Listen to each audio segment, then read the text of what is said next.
बिस्मिल्लाहिर्रहमानिर्रहीम।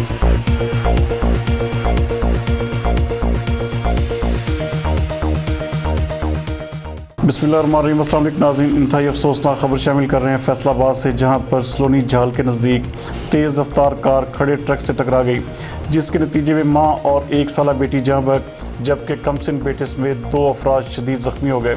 हमारे नुमाइंदा खुसूसी अहमद बलोच के मुताबिक लिया की रहायशी खातून 30 साला शाहिदा अपने 2 बच्चों के साथ कार पर वापस जा रही थी कि समुद्री रोड पर थाना तरखानी के इलाके सलोनी झाल के करीब तेज़ रफ्तारी के बायस कार सड़क किनारे खड़े ट्रक के साथ टकरा गई। खौफनाक हादसे में शाहिदा और उसकी 1 साला बेटी तहरा मौका पर ही दम तोड़ गई, जबकि 3 साला बेटा अमीर हमजा और कार ड्राइवर शफीक ज़ख्मी हो गए। रेस्क्यू टीमों ने ज़ख्मियों और लाशों को सिविल अस्पताल समुद्री मुंतकिल कर दिया।